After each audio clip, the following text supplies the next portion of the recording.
one of the critical aspects of self-discipline that everybody needs to have is to create a savings culture. We recommend as financial advisors that 10% of your income should be put away for a rainy day. If you are able to make sure that you have 10% saved away, again, in an environment that beats inflation, you will very quickly realize that there are instruments out there that allow you to make an interest on a daily basis, and that is prorated as you go along.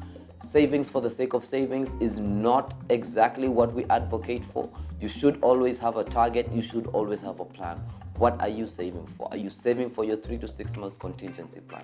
Are you saving for a holiday? Are you saving to buy the next huge electronics for your house? Are you saving to buy another vehicle? Are you saving to have a down payment for a property that you have your eye on?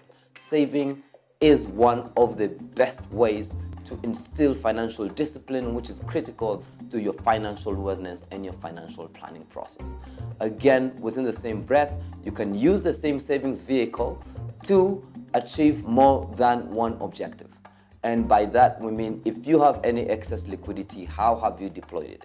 Is it in stocks? Is it in a more low-risk environment? So excess liquidity management and savings culture are extremely critical.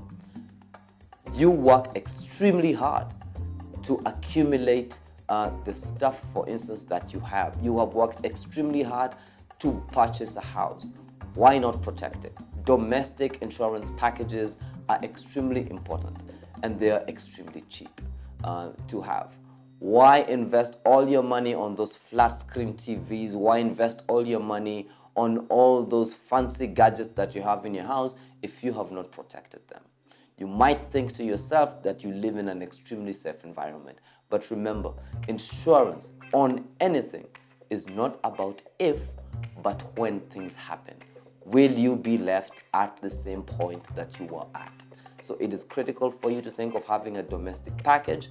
If you are a frequent traveler, you should always ensure that for as long as you are out of your country of residence, it is important to have a travel cover that will ensure that you are protected on the health side if your health cover is not international, and in the event of any accident or reparation back home. That is what travel covers actually do.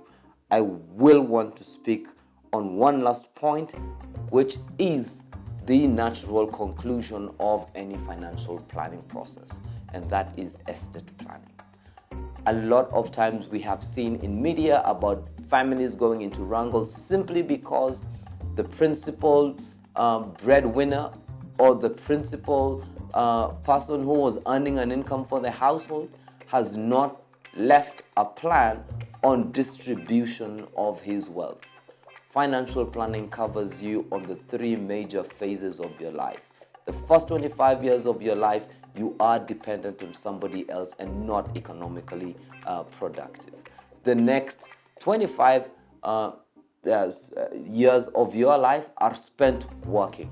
That is a productive stage, and that is what we call the accumulation phase, where you're creating and preserving your wealth. And the final phase of your financial life is the distribution phase, and that is what we're talking about, which is estate planning. Please ensure that one, as a basic minimum, prepare a will. Every time you get another dependent, like a child, have you included them? Wills are extremely simple to execute, and they do not have to cost you an arm and a leg. Estate planning is an extremely critical. And I know it might be an African and taboo to talk about death, but death and taxes are what in financial terms we say are inevitable. And the secret to happiness I have discovered is not to fight the inevitable.